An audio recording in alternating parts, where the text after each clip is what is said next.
ஞாயிறு நோக்கி நடப்போம், இறை வார்த்தையை உயிராக்கி இறைவனை வாழ்வாக்கி வாழ்வோம். வாருங்கள், இறை வார்த்தையை அறிந்து அன்பு செய்து சாட்சிகளா.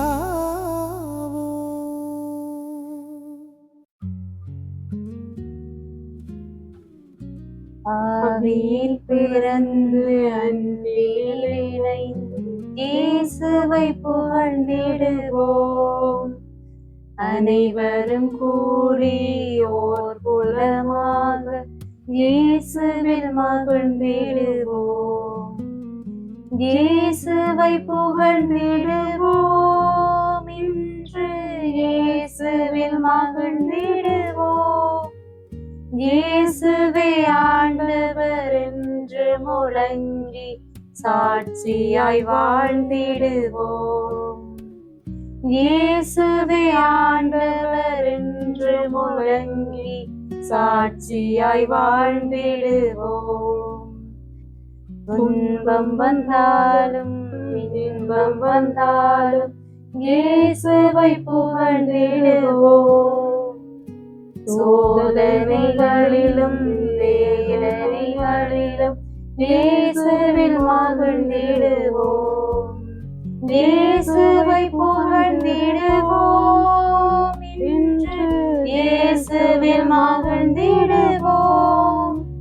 இயேசுவே ஆண்டவர் என்று முழங்கி சாட்சியாய் வாழ்ந்திடுவோம். இயேசுவே ஆண்டவர் என்று முழங்கி சாட்சியாய் வாழ்ந்திடுவோம். தந்தை, மகன், தூய ஆவியின் பெயராலே ஆமென். அன்பானவர்களே, இந்த வாரம் நாங்கள் பொது காலத்தின் 11வது வாரத்திலே நுழைய இருக்கின்றோம். இந்த வாரத்திலே இறை வார்த்தையானது எங்கள் ஒவ்வொருவரையும் இறைவனின் பணியாளர்களாக மாறி இறைவனுக்கு உகந்த வாழ்க்கையை வாழ அழைத்து நிற்கின்றது. அறுவடையோ மிகுதி, வேலையாட்களோ குறைவு என்று சொல்லி தமது பணிக்காக இறைவன் அழைப்பு விடுவதை நாங்கள் இன்றைய நற்செய்தியிலே பார்க்கின்றோம். ஆகவே எங்களுடைய குடும்பத்திலும் சரி, சமூகத்திலும் சரி, எங்களுடைய பங்குகளிலும் சரி, நாங்கள் செய்கின்ற ஒவ்வொரு பணிகளும் இறைவனை மையப்படுத்தி செய்கின்ற பணிகளாக மாறி இறைவனுக்கு உகந்த வாழ்க்கையை வாழ நாங்கள் முயற்சி எடுப்போம். எனவே இந்த சிந்தனையோடு இந்த வாரத்துள்ளில் நாங்கள் நுழைவோம். அன்பான தந்தையே இறைவா, நீர் காட்டுகின்ற பரிவு இரக்கத்துக்காக நன்றி. தொடர்ந்தும் இப்பரிவு இரக்கம் எங்கள் மேல் இருக்க வேண்டும் என்று உம்மை மன்றாடுகின்றோம். பணிவாழ்வின் ஊற்றிய இறைவா, உம்முடைய பணிக்காக தேர்ந்தெடுக்கப்பட்ட ஒவ்வொருவரையும் நிறைவாக ஆசீர்வதியும். அவர்கள் உம்முடைய பணியை ஆற்றும் போது எதிர்கொள்கின்ற சவால்கள், துன்பங்களை வெற்றிகரமாக முகம் கொடுத்து உம்முடைய பணியை உலகெங்கும் சென்று எல்லோருக்கும் அனுப்பி உம்மை அவர்கள் பின்தொடர அவர்கள் வழிகாட்ட அருள் தாரும். இவற்றையெல்லாம் எங்கள் ஆண்டவராகிய கிறிஸ்து வழியாக உம்மை மன்றாடுகின்றோம். ஆமென். இன்றைய திருப்பாடலின் ஆடுகள். நம்மை படைத்தவர் அவரே, அவர் என்பது நம்மை படைத்த ஆண்டவர், அவர் நம் கடவுள் என்பதை நாம் உணர வேண்டும். நம் கடவுளாகிய ஆண்டவரே, மகிழ்ச்சி நிறைந்த பாடல்களை பாடி ஆண்டவரை வழிபட வேண்டும். கடவுள் நம்மை படைத்ததால் அவரே நம்மை வழி நடத்துபவர். அதனால் நாம் அவர் மேய்க்கும் ஆடுகள் என குறிப்பிடப்படுகிறது. ஆண்டவர் வழி நடத்தலும் ஆடுகளாகிய நாம் அவர் திட்டத்தின்படி எம் வாழ்க்கை வாழ்ந்தோமானால் விண்ணரசில் நிச்சயமாக நமக்கு ஒரு இடம் உண்டு. ஆகவே இறை பிரசன்னத்தில் வரை வழிநடத்தலோடு தியாக வாழ்க்கை வாழ்வோம். அனைவரின் பதிலாக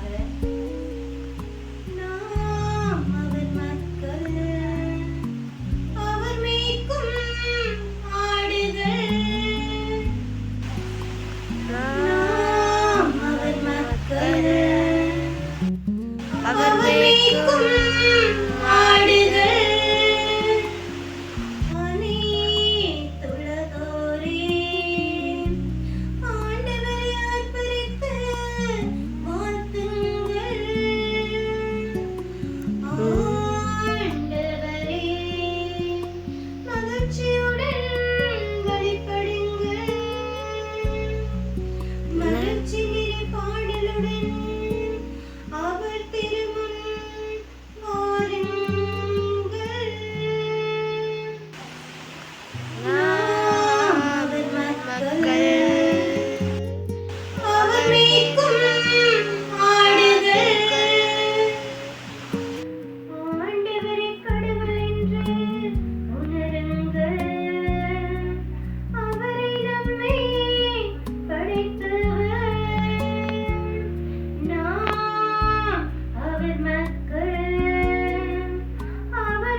அவர் மேய்க்கும் ஆடுகள்.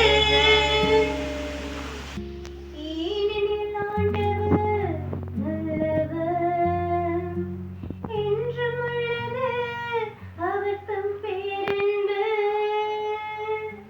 என்றும் உள்ளது அவர் தம் பேரன்பு. என தலைமுறை தோறும் அவர் நம்பத்தக்கவர். நாம் அவர் மக்கள், அவர் மேய்க்கும் ஆடுகள்.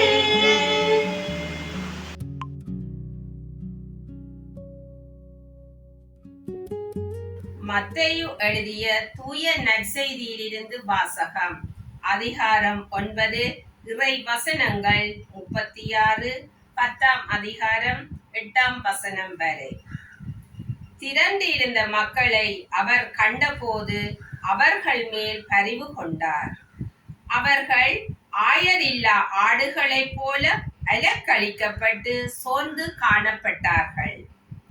அப்பொழுது அவர் தம் சீடரை நோக்கி, அறுவடை மிகுதி, வேலையாள்களோ குறைவு.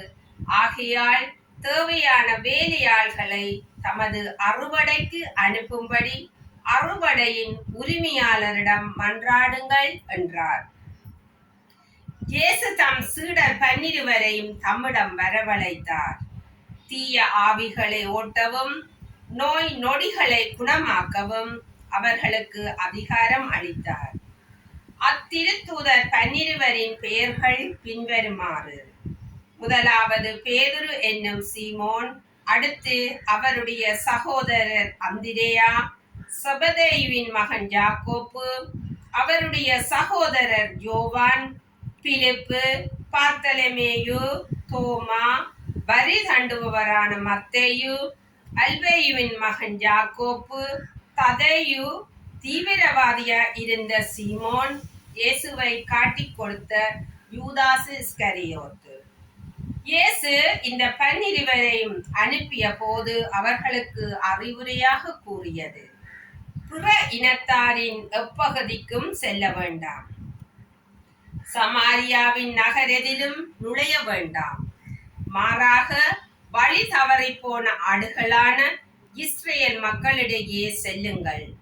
அப்படி செல்லும் போது விண்ணரசு நெருங்கி வந்து விட்டது என பறைசாற்றுங்கள். நலம் குன்றியவர்களை குணமாக்குங்கள். இறந்தோரை உயிர் பெற செய்யுங்கள். தொழு நோயாளரை நலமாக்குங்கள். பேய்களை ஓட்டுங்கள். கொடையாக பெற்றீர்கள், கொடையாகவே வழங்குங்கள். இது ஆண்டவர் வழங்கும் அருள்வாக்கு.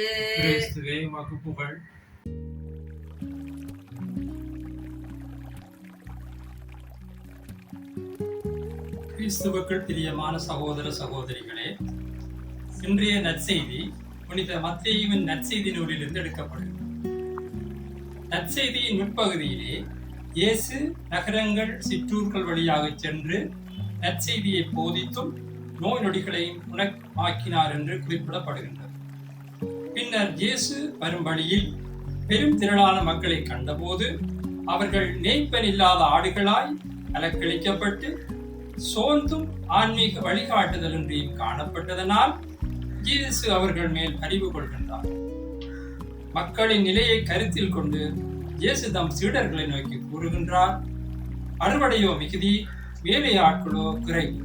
ஆகையால் தேவையான வேலையாட்களை தரும்படி அறுவடையின் ஆண்டவரிடம் மன்றாடுங்கள்.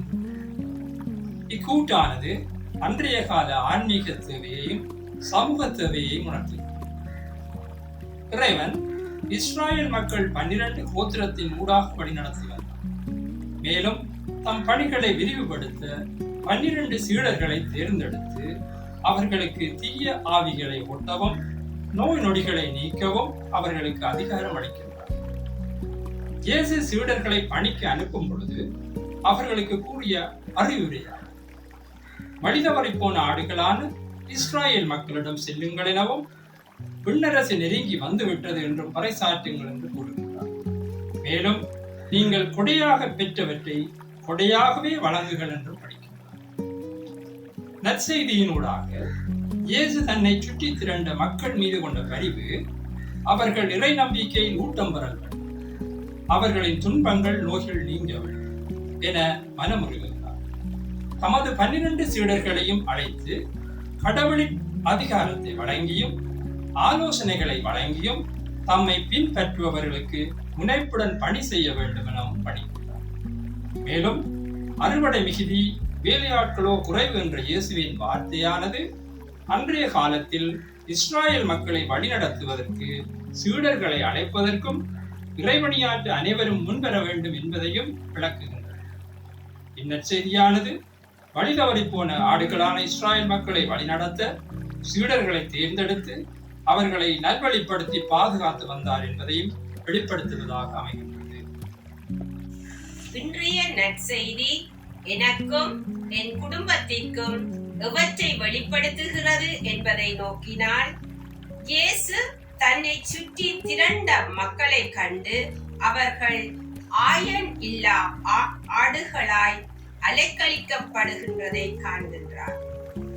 அவர்கள் இறை நம்பிக்கையில் நலிந்தவர்களாகவும் சமூகத்தில் ஒடுக்கப்பட்டவர்களாகவும் ஆதரவற்றவர்களாகவும் நோயாளர்களாகவும் கண்டு அவர்கள் மேல் மனம் இறங்குகின்றார்.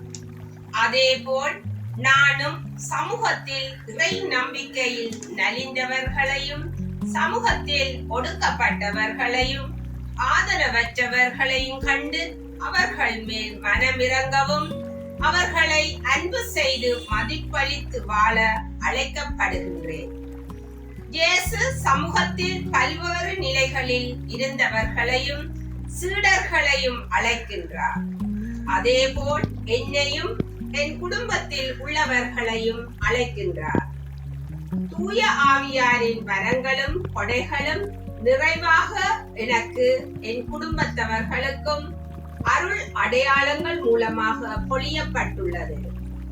எந்த விதமான பிரதிபலனையும் எதிர்பார்க்காமல், அங்கீகாரத்தையும் எதிர்பார்க்காமல் இயேசுவின் வார்த்தையின் பொருள் உணர்ந்து பணி செய்து அவரின் ஆசீர்வாதங்களை நாம் பெறல் வேண்டும். என் உடல் மனம் ஆன்மாவை இறைவனின் அன்பிற்காக அர்ப்பணித்து அயலவர்களுக்கு உதவுவதன் மூலம் எனது அன்றாட வாழ்விலும் எனது குடும்ப வாழ்விலும் நற்பண்புகளை கடைபிடித்து அர்த்தமுள்ள வாழ்வின் மூலமாக இறை பிரசன்னத்தை மற்றவர்களுக்கு கொண்டு செல்ல முடியும். அதன் மூலம் என்னுடைய காயங்களை குணப்படுத்தியும் சமூகத்திற்கும் சிறந்த பணியாற்ற முடியும். என் சமூகத்தில் இருந்தோ எனது குடும்பத்தில் இருந்தோ பிள்ளைகள் இறை அழைத்தலின் பணியாளர்களாக இணைந்து கொள்ள இறைவனிடம் மன்றாட வேண்டும். அதற்காக என்னையும் தயார்படுத்த வேண்டும் என்பதையும் இந்த நற்செய்தி எனக்கு வலியுறுத்துகிறது. எமக்கும் திரு அவைக்கும் தரும் செய்தியார். ஆயன் இல்லாது அலைக்கழிக்கப்படும் ஆடுகளாய் பெரும் திரளான மக்களை இயேசு காண்கின்றார். அவர்கள் அலக்கழிக்கப்பட்டு சோர்ந்தும் ஆன்மீக வழிகாட்டுதல் இன்றியும் காணப்பட்டதனால் இயேசு அவர்கள் மேல் பரிவு கொள்கின்றார். அவர்களின் தேவைகளை நிறைவு செய்ய தனது அன்பு சீடர்களை அழைக்கின்றார். நாமும் திரு அவையும் அவர்கள் மட்டில் மனமிறங்கி அவர்களின் ஆன்மீக மற்றும் பிற தேவைகளை நிறைவேற்றும் கடமைகளை முதன்மைப்படுத்த வேண்டும். பழைய ஏற்பாட்டில் கடவுள் தம் மக்கள் மீது காட்டிய கருணை இன்றைய நற்செய்தியில் இயேசுவின் பரிவினால் வெளிப்படுத்தப்படுகிறது. இந்த பரிவு எங்கள் உள்ளங்களில் ஊடுருவ வேண்டும். மக்கள் இறை நம்பிக்கையில் வளர்க்கப்பட வேண்டும். வழிதவறி போன அவர்களின் தேவைகளை தீர்க்கப்பட தன் சீடர்களுக்கு அதிகாரம் அறிவுரை வழங்கி அம்மக்கள் மத்தியிலே அனுப்புகின்றார். பொது நிலையினர்களாகிய நாமும் இயேசுவின் அழைப்பினை ஏற்று பல வழிகளில் இப்பணிகளில் பங்கேற்க வேண்டும். இயேசு அறுவடை மிகுதி வேலையாள்களோ குறைவு என்று கூறுகின்றார். வழி தவறி போனதும் மேய்ப்பன் இல்லாத ஆடுகளாய் அலக்கழிக்கப்பட்டு சோர்ந்து போன மக்கள் ஏராளம். அவர்களுக்கு மனம் வந்து உதவக்கூடியவர்கள் மிக பற்றாக்குறைவாக காணப்படுகின்றனர்.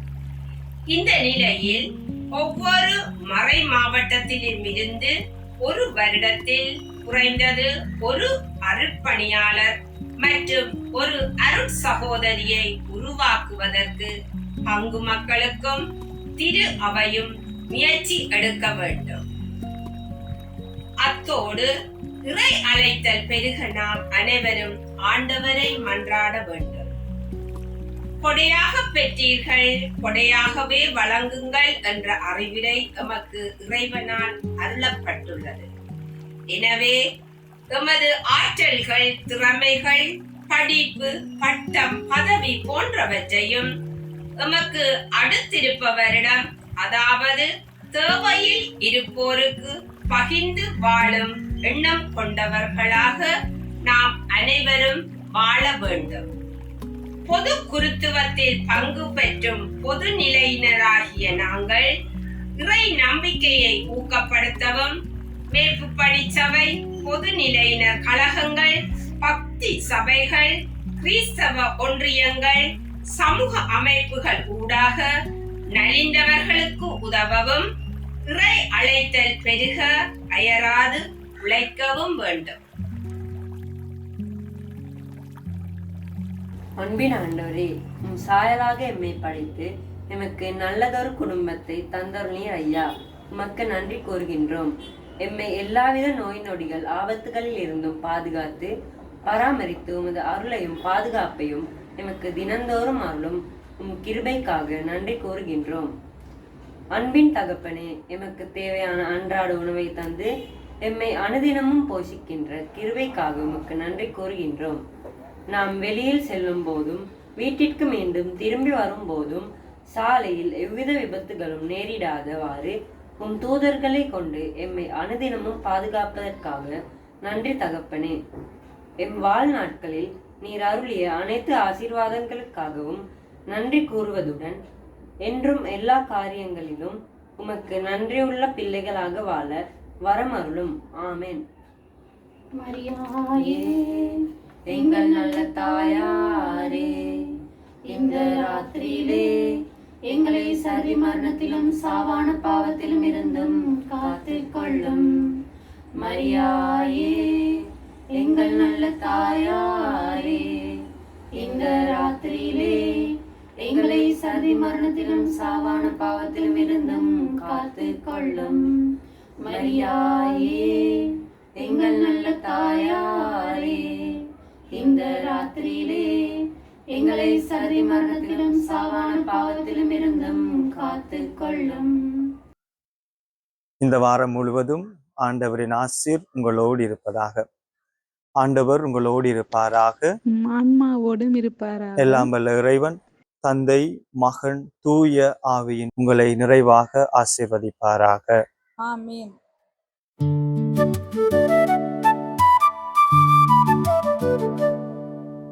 ஞாயிறு நோக்கி நடப்போம், இறை வார்த்தையை உயிராக்கி இறைவனை வாழ்வாக்கி வாழ்வோம்.